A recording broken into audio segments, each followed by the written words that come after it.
जय श्री कृष्णा।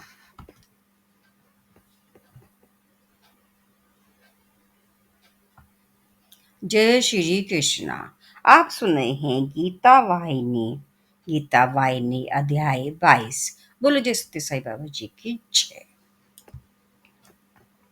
जय श्री कृष्णा।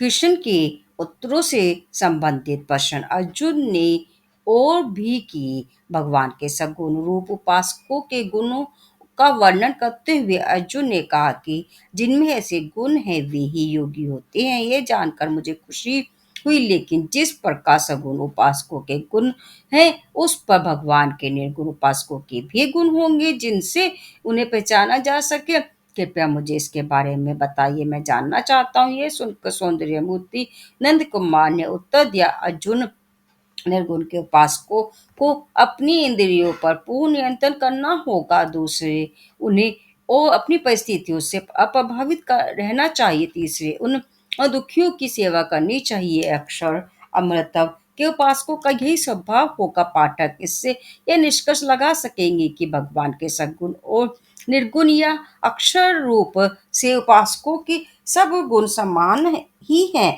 कृष्ण का उत्तर केवल सुन कर अर्जुन को अतिशय आनंद हुआ। उसने विस्मित होकर कहा, मैं इस विषय को स्पष्ट रूप से समझ गया हूँ, लेकिन मैं आपसे ये जानना चाहता हूँ कि इस मार्ग पर आगे कैसे आऊं और भगवान की कृपा प्राप्ति के लिए क्या करूं। फिर वे भगवान के चरणों में गिर गए। नारायण के ने नर को अर्जुन का उठाकर खड़ा होने से में सहायता करते हुए कहा, अर्जुन, तुम्हें अब इन दोनों में से किसी के भी गुण प्राप्त करने की आवश्यकता नहीं है, किंतु इन दोनों से भी सरल एक मार्ग मैं तुम्हें बताऊंगा, जिसकी अनुसरण से तुम्हें मेरी कृपा अवश्य ही प्राप्त होगी।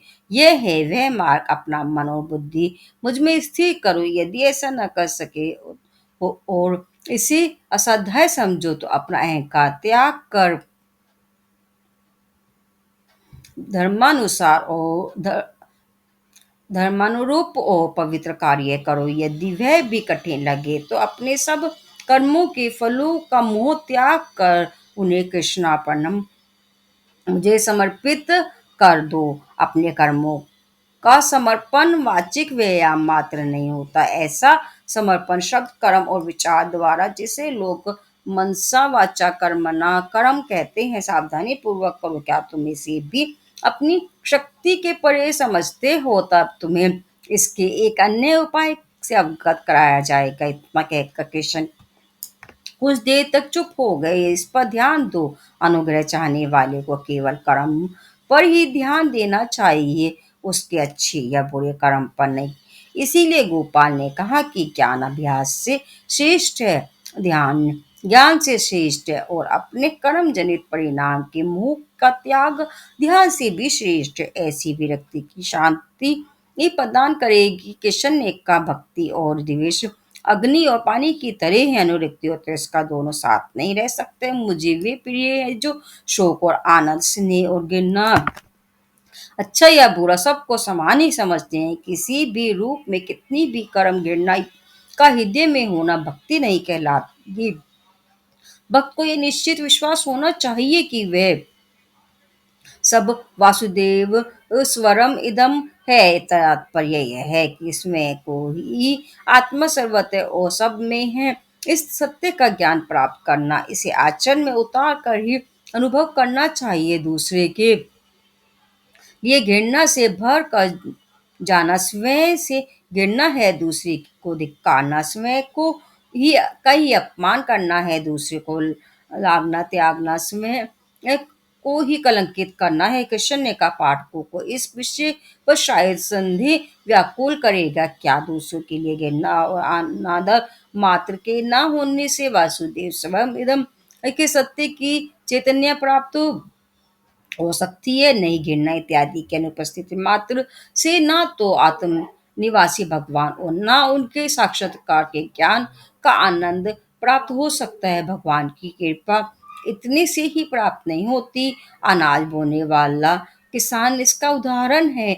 इस पर ध्यान से देने से सत्य को जान लोगे, संदेह दूर हो जाएंगे। जमीन में बीज बोने के पूर्व किसान सब जंगली उपज, झाड़ी झूठे पेड़ और घास फूस इत्यादि निकाल देते हैं, लेकिन अनाज घर लाने के लिए इतना ही पर्याप्त नहीं है। जमीन में हल चलाकर उसके विभाग करके पानी देकर बीज बोने के लिए उसे तैयार करना होगा। तब फिर अंकुरों का पोषण और रक्षण, उनके बढ़ने और पकने पर उस अन्न की उपज को इकट्ठा कर खत्ती में भरना होगा। इसी प्रकाश ने घृणा, ईर्ष्या, घमंड इत्यादि की कंटीली झाड़ियों को हृदय प्रदेश से उखाड़ कर खेत क्षेत्र को अच्छी कार्य से जोतना होगा।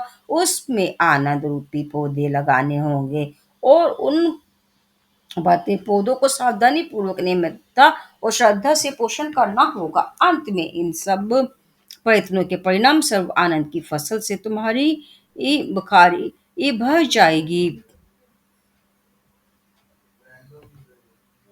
हृदय से केवल घृणा को निकाल देने से आनंद प्राप्त नहीं होता, प्रेम की भी वृद्धि करनी होगी।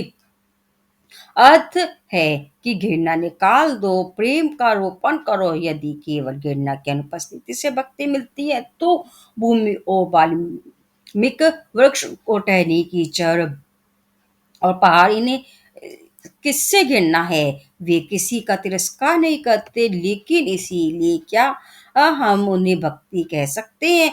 नहीं, क्योंकि यह हास्यबद्ध होगा। भक्त को प्रथम घृणा रहित और प्रेम में हो जाना चाहिए। इसके अलावा उसका प्रेम दरिद्र और पीड़ित की सेवा द्वारा व्यक्त होना ही चाहिए। गोपाल ने यह सूचित किया। अर्जुन ये सब बहुत ही ध्यान से सुन रहा था। अब उसने पूछा, किशन, क्या यह तीन ही पर्याप्त है या और भी हैं जिनका अभ्यास करना और आचरण में उतारना होगा? कृपा कर बतलाइए। कृष्ण ने उत्तर दिया, पौधे का बोना मात्र ही पर्याप्त नहीं है, क्षेत्र को सींचना और खाद भी देना होता है। घृणा को हटाना और प्रेम का रोपण प्रथम कार्य है। अंकुर फूटने ते ही निर्विकार और निरंकार, इन दो विधियों का पालन करना होता है, जो कि सींचने और खाद देने की तरह है। आनंद की उपज के लिए दोनों आवश्यक है। तात्पर्य यह है कि तुम्हें मेरा और मैं की भावना का त्याग करना होगा। वे भिन्न नहीं है, पहले दूसरे में उत्पन्न होता है और दोनों के अस्तित्व का कारण अज्ञान है। अर्थात यह मूल सत्य से अनभिज्ञता है, क्योंकि अज्ञान के एक बार के हटने से मैं और मेरा की भावना दुख नहीं देगी, फिर इनके लिए व्यक्ति में स्वीकृति नहीं होगी। इसीलिए नियम बना है कि भक्ति की आकांक्षिका को सतत संतुष्ट रहना चाहिए। इसका अर्थ है कि चाहे स्वस्थ हो या अस्वस्थ, हानि हो या लाभ, शोक हो या आनंद, हर परिस्थिति में संतुष्ट रहना, यही इसका अर्थ है। अपनी इच्छा पूर्ण हो या ना हो, चित्त की स्थिरता और संतुलन नहीं खोना चाहिए।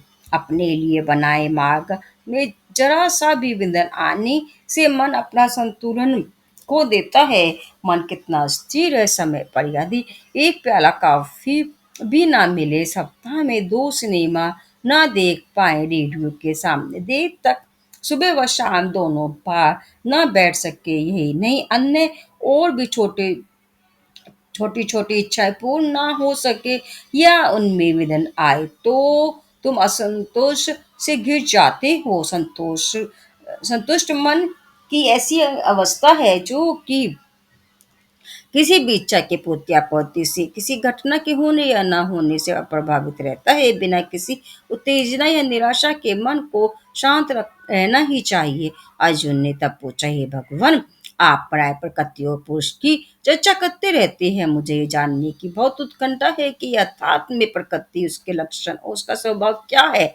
इस सवाल का उत्तर कृष्ण ने सरल और सुलभ तरीके से दिया। अर्जुन, प्रकृति का एक और नाम भी है, उसी क्षेत्र भी कहते हैं। प्रकृति का अर्थ है यह प्रपंच, जो इन 5 तत्वों का संगठन है। इस प्रपंच या प्रकृति में दो सत्ताएं हैं, एक जड़ और दूसरी चैतन्य। कहने का अर्थ है कि एक तो दिखता है और दूसरा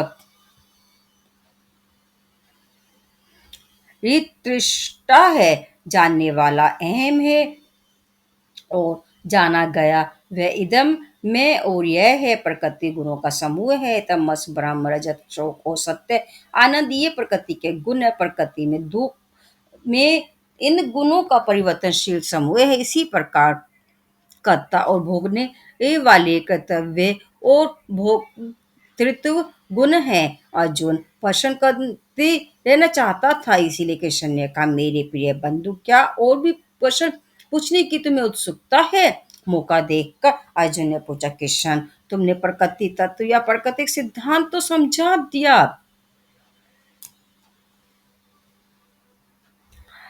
अब मुझे यह जानने की बहुत इच्छा है कि पुरुष के क्या अर्थ हैं और इसके लक्षण और स्वभाव इत्यादि क्या है। अर्जुन कृष्ण बोले, तुम चाहे पुरुष हो कहो या क्षेत्र या फिर ज्ञ, जो भी कहो सब एक ही है। यह क्षत्रियक वह है जो क्षेत्र को जानता है, ज्ञक वह जिसे जानता है, पुरुष जीव है और प्रकृति देह है। देह ही पुरुष है जो शरीर को जानता है। देह के भी अनेक नाम है जिनके महत्वपूर्ण अर्थ है। इनको शरीर कहते हैं क्योंकि वह नष्ट हो जाता है, देह क्योंकि वह जलाया जा सकता है, जीव इसीलिए कहते हैं कि वह शरीर को संचालित करता है, वह उसकी परिमितता का उसे बोध है। इस उत्तर को सुनकर अर्जुन फिर संदिग्ध में उलझ गया, इसीलिए उसने अन्य प्रश्नों का क्रम बांध दिया। कृष्ण शैव व नाशवान होने वाले शरीर को क्षेत्र नाम क्यों दिया गया? वास्तव में अर्जुन एक चतुर श्रोता था। कृष्ण ने बड़े धीरज से उसका उत्तर दिया। कृष्ण ने प्रकट किया कि इस शरीर के द्वारा अनेक परोपकारी कार्य कर श्रेष्ठता प्राप्त होती है। शरीर ही ज्ञान उपार्जन व विश्वव्यापक दृष्टिकोण की प्राप्ति का साधन है। शरीर ही तुम्हें मोक्ष की ओर अग्रसर करता है। यह तुम इतने महान कार्यों का भंडार होने के कारण क्षेत्र कहा जाता है। क्षेत्र का अर्थ कवच है क्योंकि यह जीव हानि से रक्षा और चौकसी करता है। दूसरा महत्वपूर्ण अर्थ है खेत में जो भी बीजी पौधा खेत में बोया जाता है उसके गुणवत्ता पर ही फसल निर्भर है। शरीर खेत है, जीव क्षेत्र पालक है और खेत और फसल का संरक्षक है। क्षेत्र कार्यों के बीज बोने से आनंद और सुख की प्राप्ति होती है। पाप के बीज बोने से शोक और चिंता की फसल प्राप्त होती है। ज्ञान के बीज बोने वाले मोक्ष या जन्म मरण के बंधन से मुक्ति मिलती है। जिस प्रकार किसान खेत का स्वभाव और गुण जानता है, क्षेत्र रक्षा जीव को अपने शरीर के स्वभाव व गुण को जानना ही चाहिए। क्षेत्र और क्षेत्र में एक और अक्षर ज्ञान का ही फर्क है जिसका अर्थ है ज्ञान। वह जो जानता है, अनुभव करता है। इस प्रकार जो खेत या शरीर की उत्तमता और त्रुटियों को जानता है वह क्षेत्र है, और जो स्थूल व भौतिक पदार्थ है जिसमें ये ज्ञान नहीं है उसे क्षेत्र कहते हैं। कृष्ण अर्जुन ने पूछा, इन दोनों सत्ताओं क्षेत्र और क्षेत्र को जानने से क्या लाभ? कृष्ण हंसने लगे और बोले, कितना मूर्खतापूर्वक प्रश्न है। क्षेत्र के बारे में पूछ ताज और उसके स्वभाव को समझने से व्यक्ति का शोक नष्ट हो जाता है। क्षेत्र के स्वभाव को समझने से आनंद या परम सुख की प्राप्ति होती है। इस आनंद का नाम मोक्ष भी है। इतना कहकर कृष्ण चुप हो गए, लेकिन अर्जुन ने जो श्रेष्ठ और हीन पर्वतियों के युद्ध क्षेत्र में मनुष्य मात्र की प्रतिनिधि और भी प्रश्न पूछे। कृष्ण, यह कौन है जिन्हें इन दोनों शोक नाश और परम सुख प्राप्ति का अनुभव होता है? यह क्या जीव है, यह देह है? कृपया स्पष्ट समझाइए। कृष्ण ने उत्तर में कहा, अर्जुन, क्षेत्र या शरीर का संबंध तमस रजस और सत्व गुणों से है। जीवन सब इसके संपर्क में आता है तब अपने को शरीर से एक रूप समझ कर कल्पना करता है कि वह शोक और आनंद का जो गुणों के कारण उत्पन्न हुए हैं वह स्वयं अनुभव कर रहा है। पुरुष अथवा क्षेत्र का गुणों से कोई वास्तविक संबंध नहीं है, वह तो साक्षी मात्र है। जब लोहा अग्नि के संपर्क में आता है तब उसमें ये जलाने की शक्ति होती है। केवल लोहा नहीं जला सकता, अग्नि ही जलाती है। प्रकृति के संपर्क में आने से ही पुरुष करता और अनुभव वाला करने वाला पति तो होता है शरीर जो कि गुणों का रथ है और जो कि जीव उसमें रहता है। इसीलिए ये समझना कि शोक और आनंद भी उसी को हो रहा है, उचित नहीं है। पृथ्वी सहारा देती है और बीज को बढ़ाकर वृक्ष बनाने में सहायता पहुंचाती है अथवा उसका नाश करती है। पृथ्वी के गुण ही नहीं, दोनों का कारण है। इसी प्रकार जीवात्म का बीज बता शरीर में जो कि पृथ्वी तत्व है, ब्रह्म तत्वों का खिल उठता है। जिस प्रकार खाद और पानी वृक्ष के खिलने का फल उत्पन्न करने के लिए आवश्यक है, सत्य, शांति, शम और दम आत्मा के लिए आत्मिक ज्ञान में स्फुटित होने के लिए आवश्यक है। प्रकृति के विभिन्न स्वरूपों का कारण उसके गुण है। इस एक विषय पर विचार करो तब संपूर्ण समस्या हल हो जाएगी। कभी मनुष्य पसंद दिखता है तो कभी दुखी, किसी क्षण कायर हो जाता है तो दूसरे ही क्षण साहसी। क्यों? इसलिए कि गुणों ने ही मनुष्य को ऐसा बना रखा है। क्या इसे तुम अस्वीकार करते हो? तब इस प्रकार के परिवर्तनों का कारण तुम और किस प्रकार स्पष्ट कर सकते हो? ये गुण ही इस प्रकार एक स्थिति से दूसरे में मनुष्य को बदल सकते हैं। यदि सत्व, रजस और तमस ये तीनों गुण बराबर संतुलित रहे तो मनुष्य में ऐसा कोई परिवर्तन नहीं होगा, लेकिन ऐसा कभी नहीं होता। ये हमेशा संतुलित ही रहते हैं। जब एक गुण प्रधान और दूसरे छिपे होते हैं तब प्रकृति उससे अनेक पात्रों का अभिनय करवाती है। तीन गुण मनुष्य स्वभाव तीन स्वरूपों का प्रतिनिधित्व करते हैं। रजोगुण ऐसा मोह है जिसमें इच्छाएं उमड़ती है, इससे भरा पदार्थ विशेषक संसार जो दिखता है उसमें आनंद लेने की उत्कंठा उत्पन्न हो जाती है। शारीरिक और स्वर्गीय आनंद प्राप्ति की इच्छाएं बढ़ती हैं। तमोगुण पद यथार्थ को नहीं समझ सकता, इसीलिए सहज ही भ्रम में पड़कर असत्य और सत्य को समझता है। मनुष्य इस कारण लापरवाही और भूल कर बैठता है, मुक्त करने के बदले बंधन में बांधता है। सत्व गुण शोक और दुख के कारण को अपने नियंत्रण में रखता है, लोगों को सच्चे आनंद और सुख का मार्ग लेने के लिए उत्साहित करता है। अतः निश्चित पर्व इन तीनों से अप्रभावित होना ही पवित्रता और स्थिरता की नींव डालता है। लैंप की चिमनी ही का कांच स्वच्छ रखो कि फिर प्रकाश उज्जवल चमकेगा। एक भरंगी कांच लो तो इसका प्रकाश कम होगा। विपरीत यदि लैंप को एक मिट्टी के बर्तन में रखेंगे तो अंधेरा जितना था उतना ही रहेगा। लैंप तो वही है, लेकिन जिसमें इसे रखा गया जाता है वह प्रकाश को प्रभावित कर देता है। सतघन का लैंप सफेद कांच की चिमनी में रहने से स्पष्ट प्रकाश देता है। रजोगुण बहुरंगी कांच की चिमनी है जिससे प्रकाश धीमा और कम हो जाता है। और तमोगुण मिट्टी का बर्तन है जिसके अंदर रहने पर लैंप एकदम अव्यर्थ हो जाता है। सत्वगुण आत्मज्ञान है। रजोगुण कुछ मात्रा में धुएं से मलिन प्रकाश कम करने वाली चिमनी ईसा मैल है जिसमें लैंप की लो भी अस्थिर रहती है। तमोगुण ज्ञान के प्रकाश को जो कि मनुष्य का स्वभाव है दबा देता है। बोलो जय श्री कृष्णा। आप सुन रहे हैं गीता वाहिनी अध्याय 22। बोलो जय सत्य साई बाबा जी की जय।